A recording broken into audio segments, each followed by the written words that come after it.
Inside Story Uganda. Real source of politics. Wona wali bavudeko. Legacy ekyoloza kyekibira preserved mu legacy ya President Museveni. Ekibadde mu government muno kulwanira buyinza. 40 years. President mbukubye nembujjawo. Okulwanira obwa president nkikubye emyaka 9. 10.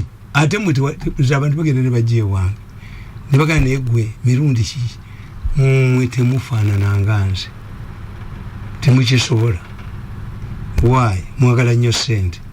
Ekyokubize muvumirira. Ekyokusatu temuyira kitita contentious issue. What is the contentious issue? Nsonga ki?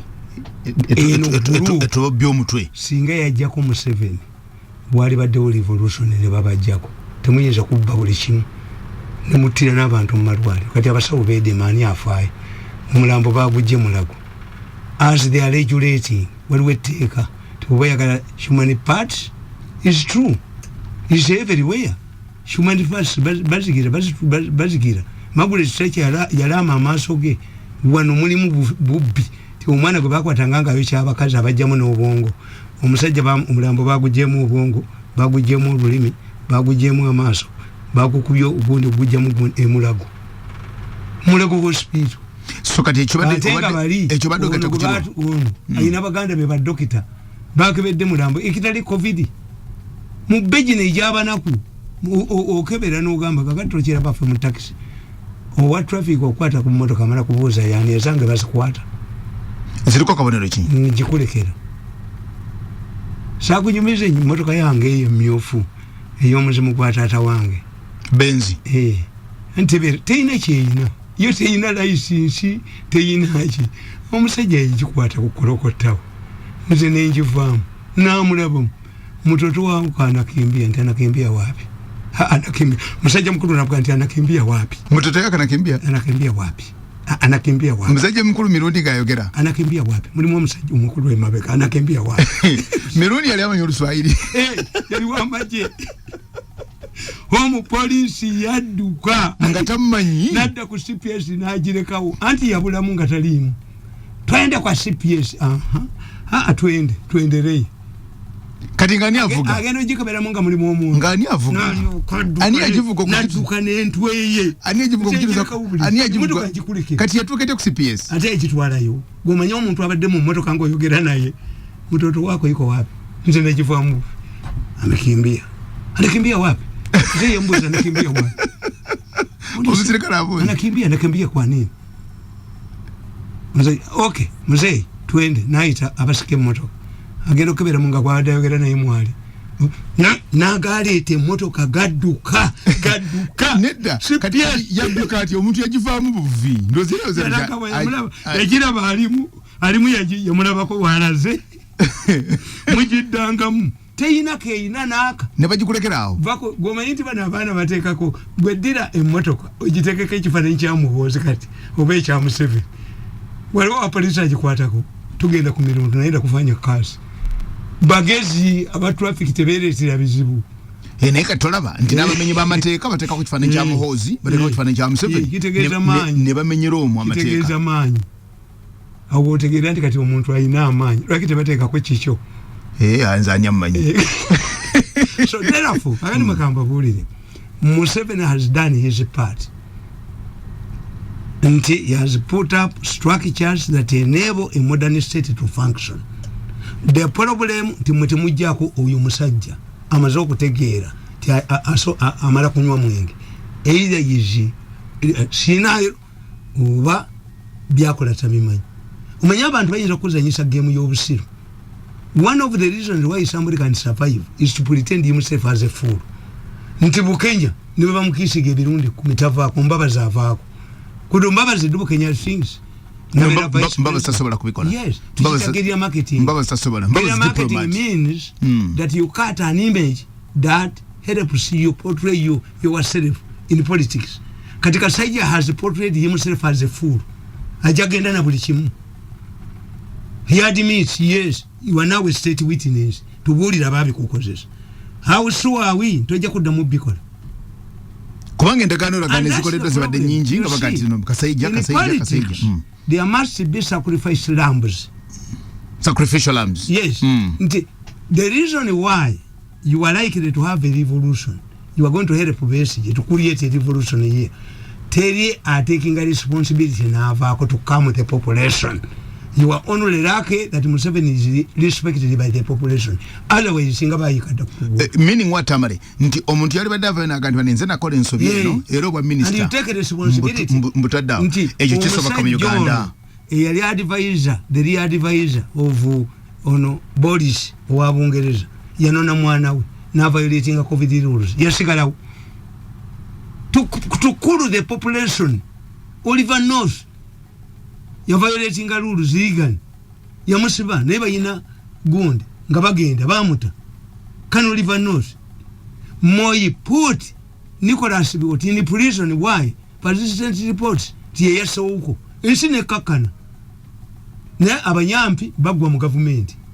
To which I never move to sacrifice people. Bagwam. The only cooling system in Uganda is Museveni.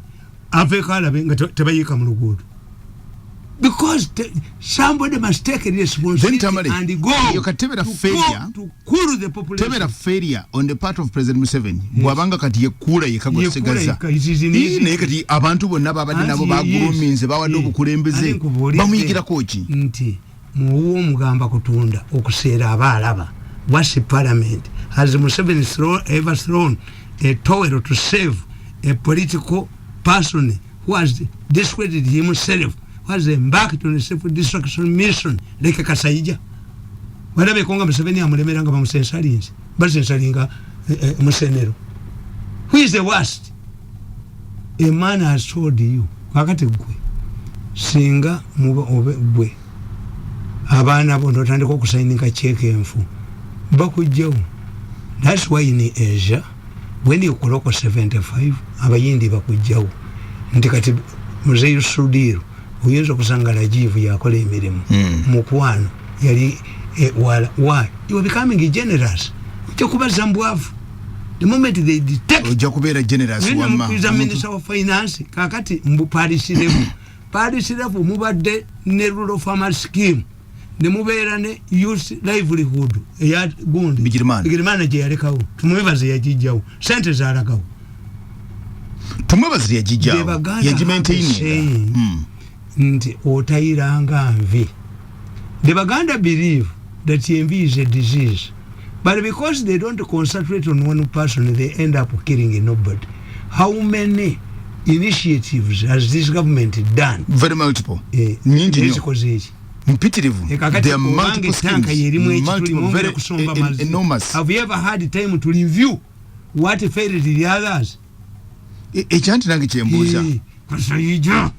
Gobi uyo gobi sayina kyagenda kola. Agenda kola. Tayambieko kutebenkeza. Asobola okudunula Uganda is a soma political economy. Anti gobi. What has caused a sibei ya bintu. You have killed the informal sector. If we get the Minister of Finance, who can protect the informal sector? Twali tubadeko na yoyo. Goba Minister of Local Government, or Goba Minister of Planning, or Goba Gundi. You get dispensation. Yes. Minister of Local Government magezi. Na Uganda. Minister of Planning ya Musirugoro. Wasoma kaka tabago kabakazi meni. Bali baba. Mutese yafuganga loziro isinga abantu bavu. Abana tebasoma. Abantu balwana. Tamale, twali tubadeko ni Minister of Finance wano nga ategera economy. Bano bonna ba Jionga and all the others. Kugambi. Museveni yakomokola ebitufu. From 1986 to 96. Mone mandoza yali 86 yali ebifune baziwamba. Ndi kakati byecha bali bamugoba. Nga bano bakame bagundi. Bali yebo agenda. Nga kikulinga.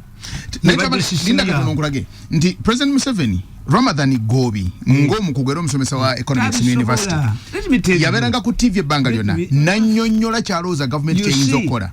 President n'akimuwa. Political lottery ate yakasooka omusajja bamuyitanga ochenje professor. Naganti mumanyi taxation yamuwa taxation yagikola. Nsibambi najja. Kiri leadership.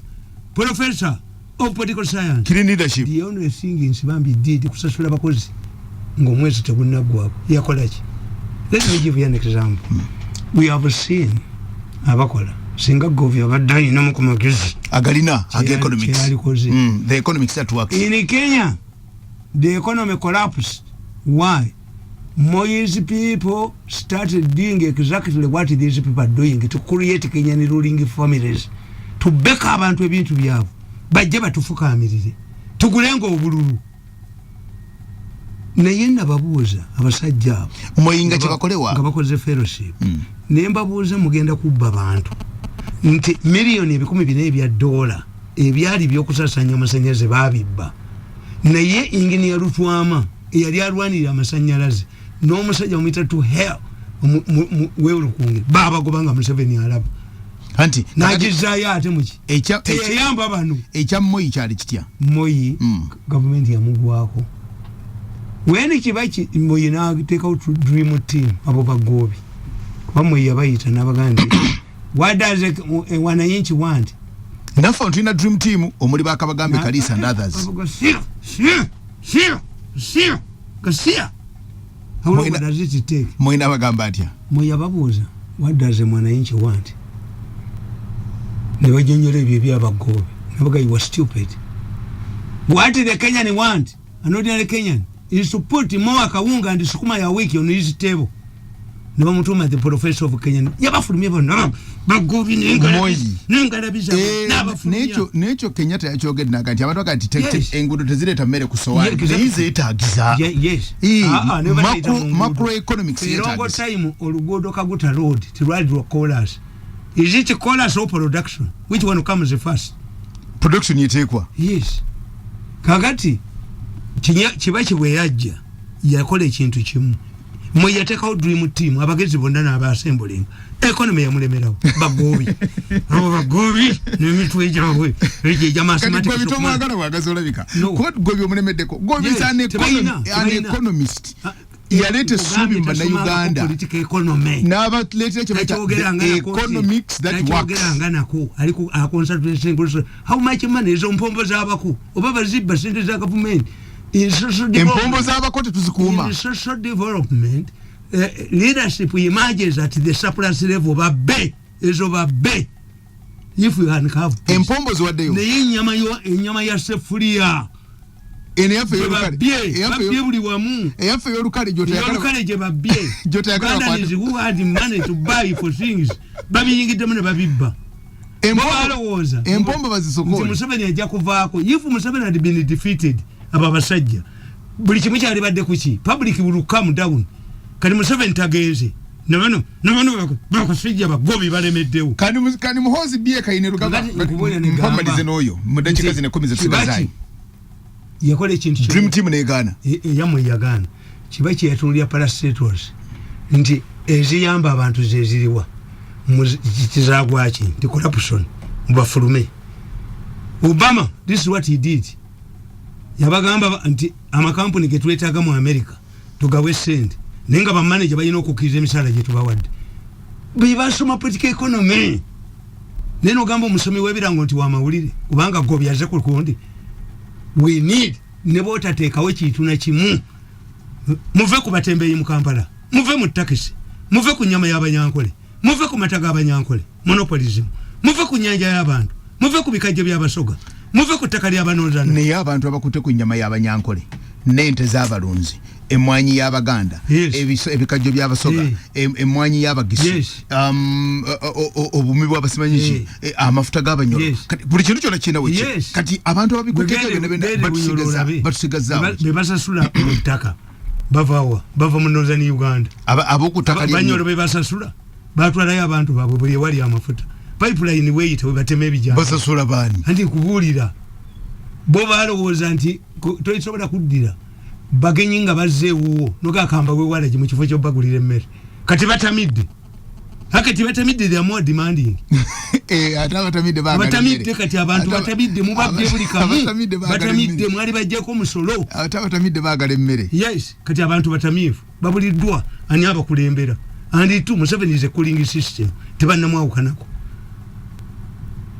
bwe muna bati muvudde mu bintu by'abantu akasajja akafuude embe nikagamba ababodaboda mbakebera emitwe kababbe sente zaako bali kunoonya kasajja gwe bajja kunoonya anti ababodaboda babazudde bakola nya accident buli Saturday Sunday Monday bodaboda 10 zita abantu 10 nga ataddeko omuomu base mweta abantu bameka nobuliro n'imitwe ekigino bali beera wabibuuzo mu ggulu temujja kuyitamu bodaboda 10 nga zatomedde zita abantu 10 base 2 zita abantu nobuliro engalo emitwe zisejjembe ati base beramu abantu bangi kati buli emwetta etanga bye bataddemu ebula dakika 10 zokatuliza kati motoka za prison zatandise okutomera okutta nasaba zigale bazigalewo kabadde kabenje yes accident and reckless driving oli yakoze akabenje naluzinga omukazi azadde omwana nga azaala bamuvunana mada omukazi asa omwana nga azaala ekitabo kya Tamale kino bakiyita gano gali emmere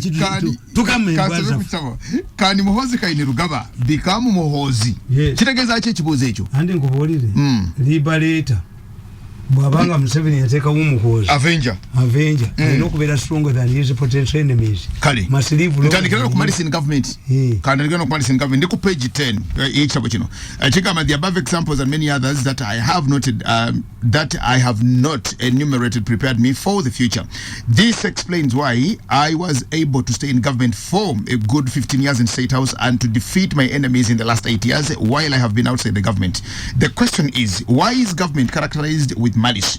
Or rather, one has to look at the following factors. Number one, how the people in government perceive politics. Politics is based on mutual trust, partnerships, alliances, and sharing.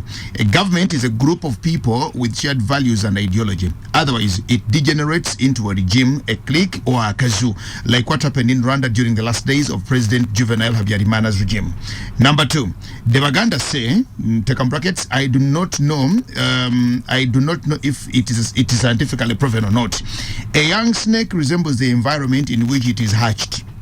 Omusoto omuto gufaanana gwalulidde omusoto bagaguzaalibwa mweru. Okay. This applies to politics too. For example, the Democratic Party in Uganda, the People's Congress, were formed based on religious interests. On the other hand, the NRM is a product of a revolutionary political organizations, and revolutionary political organizations are tribal.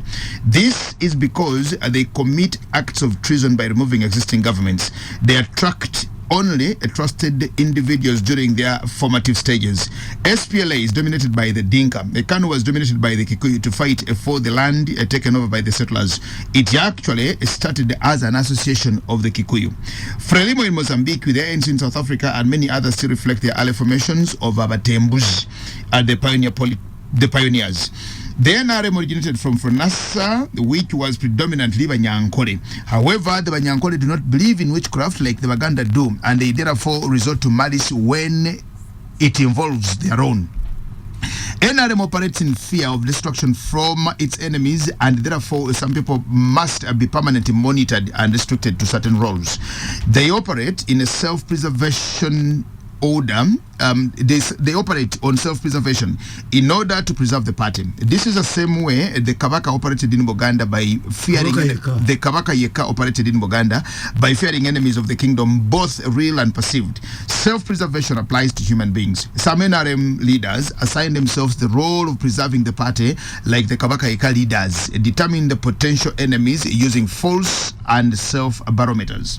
Lastly, Museveni made important strategies during the Bush war days. Number one, he built the NRM on his personality without the knowledge of his enemies, both in the bush and in the future. This is what some people fail to understand. Almost everything, both in the bush and afterwards, rotates around Museveni's personality. The Bush War became Museveni's Bush War. It was not a group rebellion. In fact, Milton Obote said that if Museveni is fighting over rigged elections in 1980, he did not lose to UPC, but to Sam Kutesa, who was a DP candidate. Obote used to say that if Museveni dared to go to the bush, he would follow him there and leave him there. To him, defeating Museveni would mean to end the rebellion, forgetting that it was a revolution. It was a revolution bigger than the person of Museveni. Obote's Vice President Paulo Mwanga also reduced the war to Museveni, an individual, when he advised Museveni to go and wage war, his selfish war in Ankole outside Uganda. Furthermore, the NRA rebels were referred to as Abana ba Museveni or Museveni's fighters, as if they were mercenaries from Museveni. This is why Obote did not address the concerns of the public, which sustained the war against his government. Museveni also appreciated to be appreciated to be a transitional fighter who did not have the interest of ruling the country. It was widely believed that after defeating Obote, Museveni would proceed to liberate South Africa, Angola and Namibia. Neighboring countries like Zaire under Mobutu, Kenya under Moi and Rwanda under Habyarimana did not realize that Museveni posed a threat to the dictatorships. After he was sworn in as president, Museveni left for Zaire to meet Mobutu, while General Tafire went to Rwanda on the same day. On the other hand, Mzee Wycliffe Kazora was assigned to handle Moi's fears. Museveni also allowed Kenyan troops to be deployed in Uganda as peacekeepers. If the dictators had realized the threat that Museveni posed to their regimes, they would have supported Obote. Habyarimana allowed Kabaka Mutebi to go through Kigali to visit Luwero during the bush war. He also donated 3,000 horses to Museveni's government, visited Luwero and officiated the commissioning of military ranks at the NRA of the ranks to the NRM combatants when they were Rwandan refugees in NRM. When he got into power, Museveni never banned political parties, but they opportunistically joined his government. He also gave the first government only 5 years and never carried out political persecution, but used legal means to deal with his opponents. You can also ask what prompted Museveni to wage the war that war was a transitional process which he wanted to return. This is why he said that the problem of Africa was the dictators who overstayed in power. By saying so, he was sending a message to leaders who did not seek people's mandate through the popular elections. None of the leaders in Uganda had subjected himself to a popular vote. Obote's 1980 elections was a sham and was not on the ballot. The above factors were doing some of the close associates that Museveni was a passing cloud and that started early jostling for power, starting with Samuel Gedede, Dr. Kizza Besigye, Henry Tumukunde, Gilbert Bukenya, and later Mama Mbabazi. In order to prepare their future presidency, they all resorted to malice in order to undermine Museveni and their perceived enemies. You cannot sit in an already occupied chair before removing the occupant. In order to do that, they applied the following methods and have ended up ruining their own future plans. Preemptive maligning. Any perceived enemy is maligned and subjected to malice before the president and the public using their mercenary media. Number 2, they do not mind about the contribution of any individual who becomes their target. Number 3, they target Museveni's loyalists by removing them from influential offices and relegating them to peripheral roles. Number 4, they cover their own footmarks in criminality and blame it on the innocent individuals. Number 5, you have to become their hunting dog if you opt to work with them. Number 6, they operate on slave and master relationships away from the known principles of politics which I have enumerated above. Number 7, like the colonial army, a brave African soldier must be placed under a European commander. You must operate under their tight control and supervision. Number 8, they must control government resources and jobs in order to ensure that their trusted members are posted where money is. Number 9, they created a fellowship, a subterfuge, and underground government. Number 10, they use government institutions to undermine their enemies. And number 11, they ensure to maintain by close proximity with the president and ring fence him while blocking all information regarding their activities. Yes. Maze wow. Tuja kutandikira wano ku the stinking destitutes. Ejo kasito kitegeera. Ntibo Museveni yagenda ndandikira ku page 10 ko ku page 14 wano. Yafuka transition. Ndemo siko batugamba nti oluva wano. Mozambique lule yagenda okufuga. Tebali mutide. Museveni awambe wano awewo lule. Yagende Mozambique. Yamale myezi mukaga nga mu sekretari muti yali sanzenga bamuwambi. Yabagamba ali transition. There was a struggle.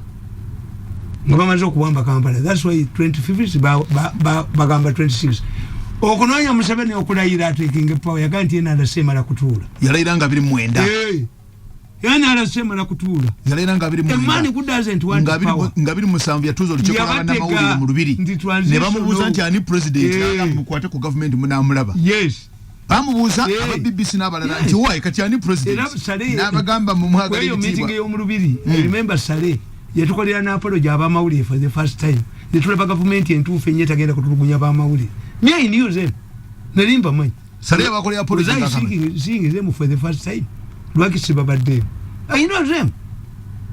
Hirecho obulaba mbalwanyisiza. Wali mu lubiri mu kinana musanvu. Mwegamba bulire. Sale na mulabadde. Kaibula na mulabadde. Otofiri. Mugamba buli. Nzo kumanya ndi musajja mugumu. Nga bamaze okutegeera nti ndi mukalubu. Mbaga nti katumuwe sente Museveni amuwenge ebifu. Yes. Tumuwe sente nga Museveni amuwa bifu.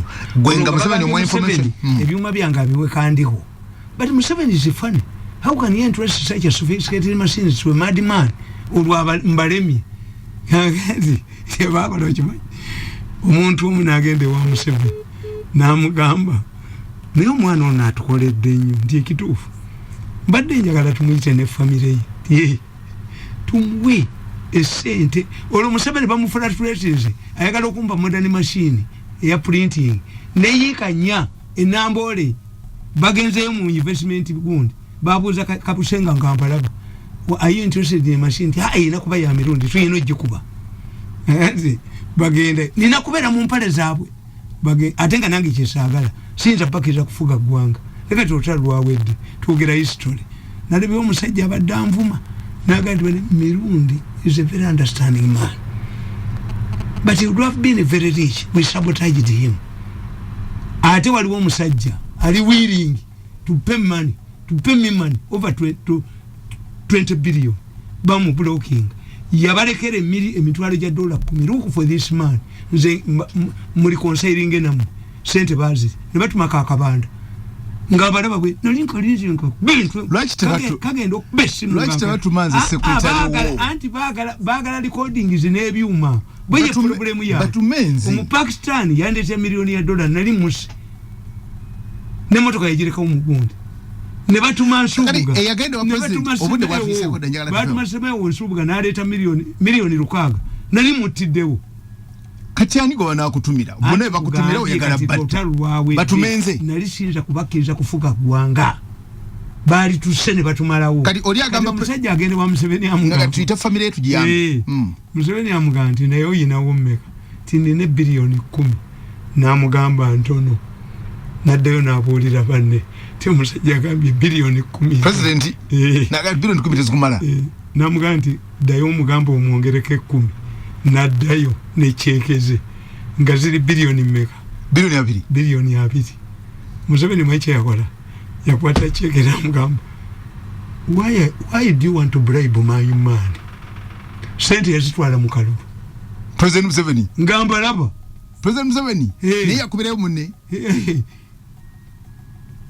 President nina awambe sente zo. Yaziwamba. Gwe yakuwako. Nakwata endala nazibawa. $5 billion. Nabagamba uyu state house control uyu mwala aliyo. Namugamba call this man. Akubulire mu banka mwali. Muzivuge muzimutwali yamanye bajaza mbusirira mukuru. Omulina azikwata. Namuga sente wakuteza. Do you know what Mirundi will be after getting this man? Tefeko bota Tamale. Nenga bache banoonya. Mbafuka amirire. Paka lwemba kubye nemba jawu. So finally jigezo kugwa. Ngagoba wangu. Kamba bule bana. Omwalo omumanyi gwe bayita tulina maseko mukyala. Okusabira oyo. Oyansabire nnyo. I must be a very happy woman. To break my heart. Oya kuli abalukola abansabira oyo. Nalinganye reconciliation. Ne this is omulokolo mkiga. This is a gift to my mother. Omulokolo mkiga yakola obulibu gwoyo mwagala nnyo nange. Yes. Kazi mulungi nnyo oyo. Omukyalo yali takimanyi kanje ogere kati. Yandetera akakadde ka sente. Abaana bali bakubunyabunya. Amuyambita mwana wa mama. Kati muvaako emabega ntuma abaserikale. Mbagamba mugeberero mukyalo we. Yatambuza bigere. A person who was giving me $1 million. Yadde atambula. Kati goyogera ko mumanyi nnyo otenzera kirowoozo zaako. Ndi waliweza. Ndi omuntu akuwadde $1,000,000. Ajide mu benzi. Ajide mu zino zimpenko ezitonyesa. Bwatyo. Naye ampadde akakadde ka sente. Ate nga tabeera kumpi nnyo mmanyi gy'abeera naye sijja kwogera. Kukola ki? Nti abaana balyeko. Era yabadde akugamba nti ebyo byonna mu Bayibuli mu ebiri. Omuntu yenna bwe balwanyisa. Kati olaba Bayibuli yammwe eyo nze ngisoma. Nti era ono Mukaluti yalina enkolagana n'abasiyazi. Ekimutuliza emabega. ekimutuze mabega andi mulira nafuka ensawo y'omunnyo naye n'abaana be olusiyazi lwa nnyabwe batambula nalwo ate luti bamukola ki yanywa omwenge n'atamira era olusiyazi lwa nnyabwe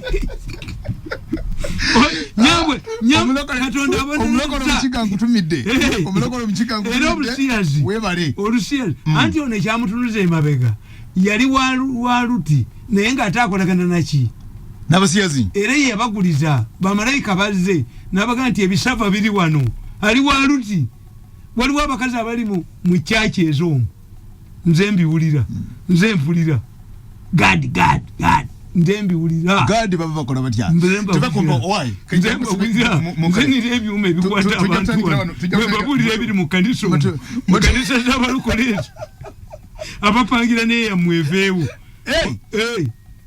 eniyo mundeba naye banje bali muzisaana okuvaawo ziragewa ekanisa badwade myaka 3 n'omusobyo that man you see embwa teyerabira yajola when this man with his malaya must go to Chitalia, but you see when he goes to Chitalia with his malaya, it means that his flower and the church closed, they will go to Ndeba.